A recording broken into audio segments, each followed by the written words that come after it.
Hey everybody, welcome back to my channel. My name is Dion and this is D. Maria Reacts. But his channel is called Black Conservative Perspective. So he did a video regarding AOC. I gotta get in on some of this. Okay, let's check this out, y'all. So he has it titled, Democrat calls out AOC as angry radicalized liberals go off on Democrats at their town halls? What? Wait, okay, this is juicy. Hold on, here we go. This is going to be good. When AOC lectures Elon Musk about not being intelligent, I'm like, oh, she's such a genius. You know, I'm inspired by her every word. You were in the bar. You were in a bar. Yeah. You were in a bar, AOC. Well, that's Calm the only down thing and she not and to I have have a in drink, common. to serve one. Exactly. All right, Alina Halba, thank you. When we come back. Quote, what intellectual thought? And she was asked about me. Quote, what intellectual thought? You were in a bar. You were in a bar, AOC, and not to have a drink, but to serve one. And I want you all to understand, I don't care what this woman says about me, but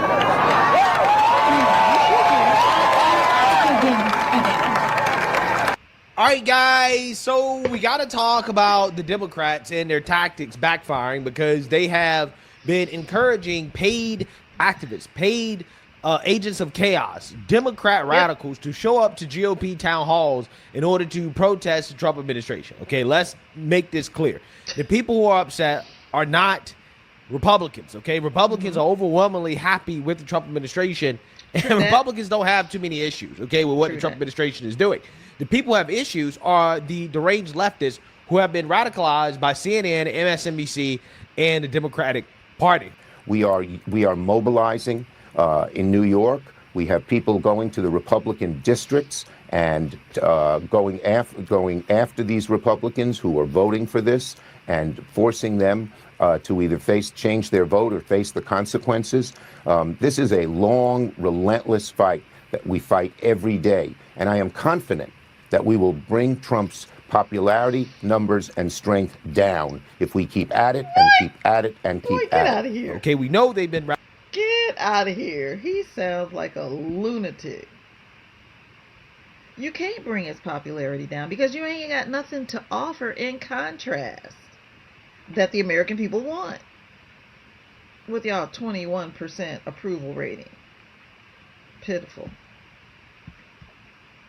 Radicalized because they're out here committing acts of domestic terrorism against Tesla. Okay, I'm about to start calling the Democrats the jihadi-crats. Okay, I mean, that's essentially what is happening. Okay, they go full-blown Taliban, right? So, wow. You know, the Democrats, they're learning the hard way that their base of voters is radicalized, and that makes it so they're not immune from the negative effects of the radicalization. Okay, it's all fine and good when they're attacking Republicans, but when the deranged liberals start attacking Democrats, they turn their anger on Democrats. Now all of a sudden, oh wait, hold on, now you're going.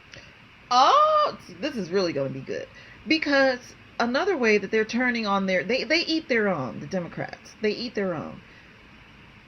They're attacking Teslas, right? The biggest fans of that electric car were Democrats. And so when they're going out keying people's cars, more than likely it's a Democrat probably that's driving that Tesla that you just keyed up. But it doesn't matter because, like you said, they're radicalized. So the Democratic Party has created monsters, and those monsters turn even on them. So that's what is getting ready to happen here. Watch this. Going too far with this, which is something that one Democrat found out during a recent town hall in which he was confronted by a radicalized leftist. And tempers flaring coast to coast, voters confronting their lawmakers. You are the most soulless piece of crap I've ever seen. That's your opinion. Soulless. Soulless. Sir, get off, sir. A tense face-off at a town hall in Illinois. Democratic Congressman Sean Casten was confronted by pro-Palestinian protesters angry over Israel's attacks on Gaza. Police ultimately asked the congressman to end the event early. Dang. You have an issue, if you have a question, we can address that in the question period.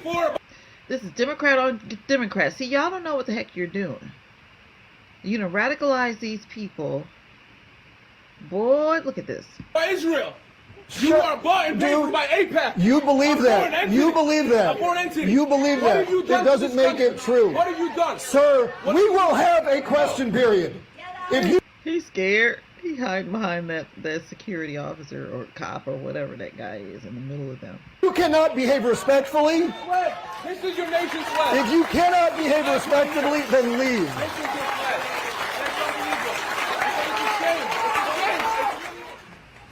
With us now is Democratic Congressman Sean Casten from Illinois. Congressman, good morning to you. What happened? Good morning. Well, the whole thing just makes me sad. I've prided myself. I've been elected now for over 6 years in this job. I've done about a town hall a month on average. And since the Trump election, we've moved that to a town hall a week. So this is actually the 5th town hall that I've held since the election. Boy, to keep up with Trump, they're having to do a lot. I know the Democrats are tired. I know they're tired. Because, see, the fact of the matter is, Donald Trump, he's a strange man. And I'm totally in support of him. I like the guy.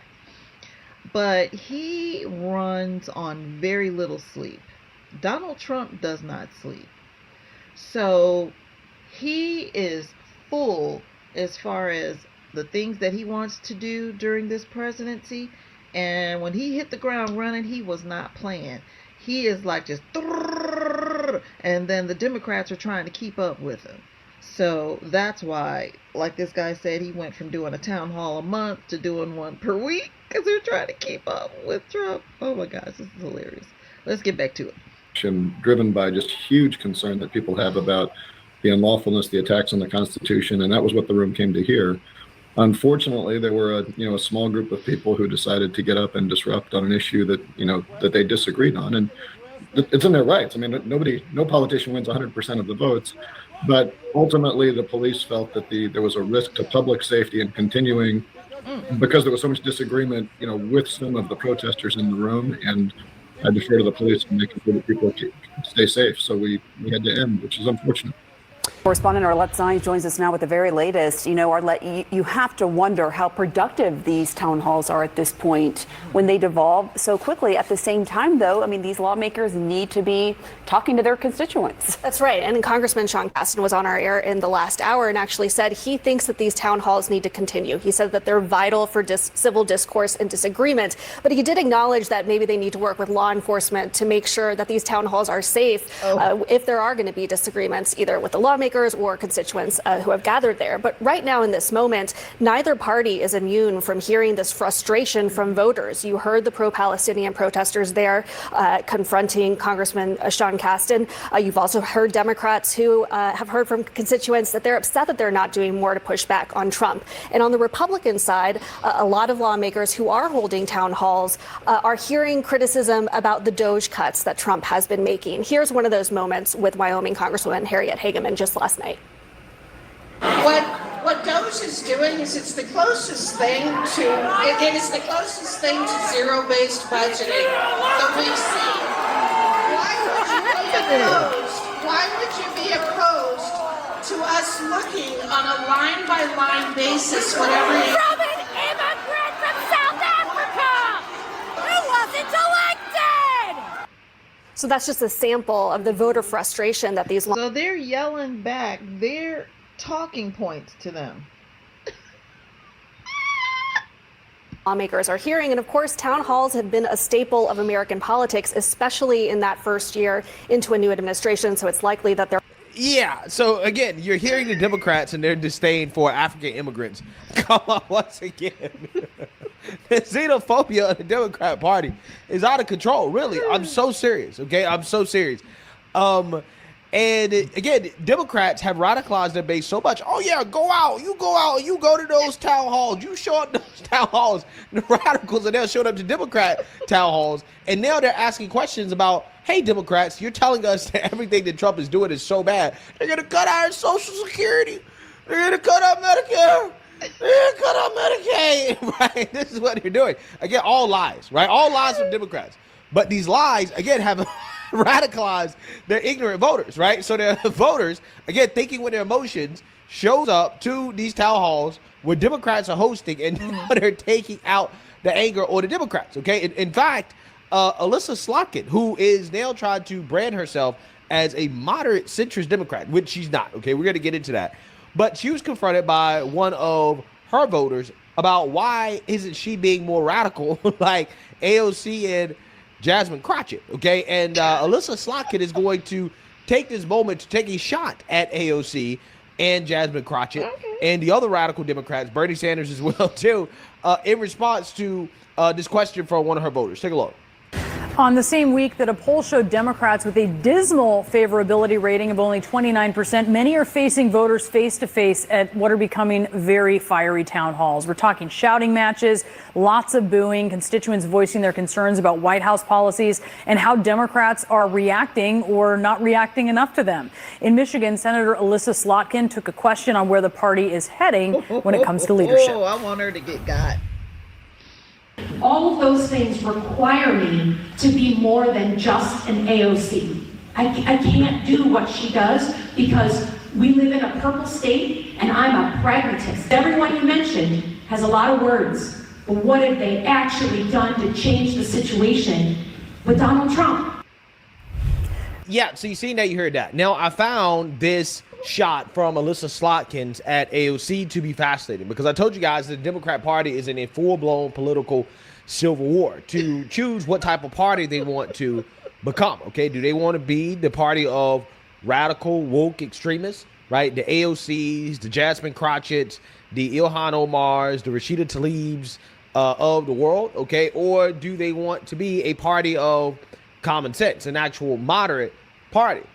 Alyssa Slotkin is trying to present herself as a moderate, as that option, but really she's not, okay? She's just another Trump deranged, lunatic Democrat, okay, who is far left, right? She is far left. She might not be as far left as AOC, but she's pretty far left. And the reason why you know she's far left is because she can't answer the basic question. Would you say no men in female sports? Well, I think it's an issue of fairness. I completely agree with you on that. It is an issue of fairness. So it's deeply unfair. I revere sports, and so the issue of fairness is completely legit. Senator, do you agree with Governor Newsom? Well, look, I think, you'll have to talk to Mr. Newsom and his podcast, and we're all talking about it now because it's, good controversy.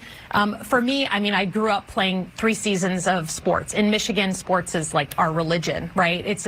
I wouldn't be here, I think, without the leadership training that I got in women's sports. But for me, it's like, let the local community figure this out, right? In Michigan, we have a process in place where if someone who's born a boy wants to play in women's sports, you have to get a waiver. We've had it happen 2 times in our entire state. So let the local communities, just like everything with schools, handle that issue.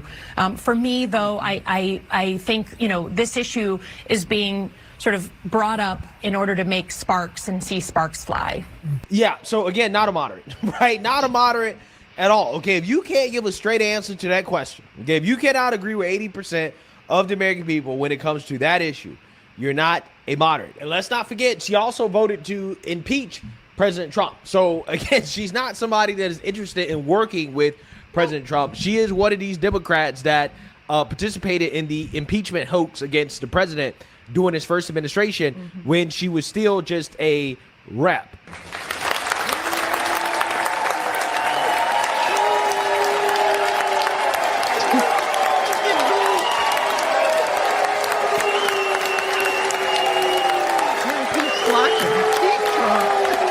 That is the president contravening the House's role and responsibility for the impeachment process. So I will be voting yes on obstruction.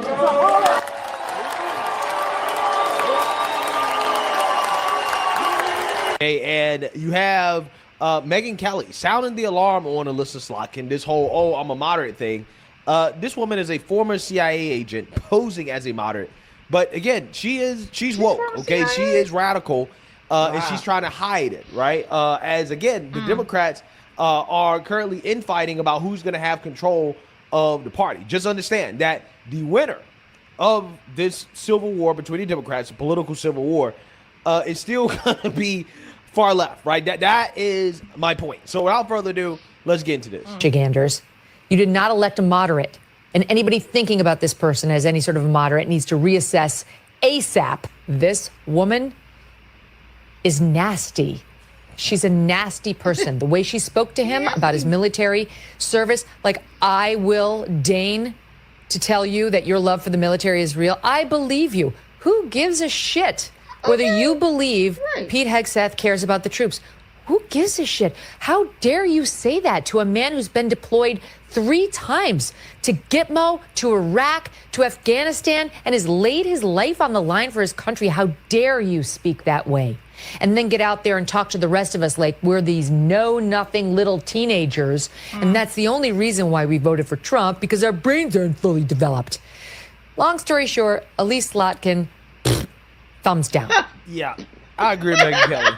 Right. This woman is a wolf in sheep's clothing, 100%. Okay?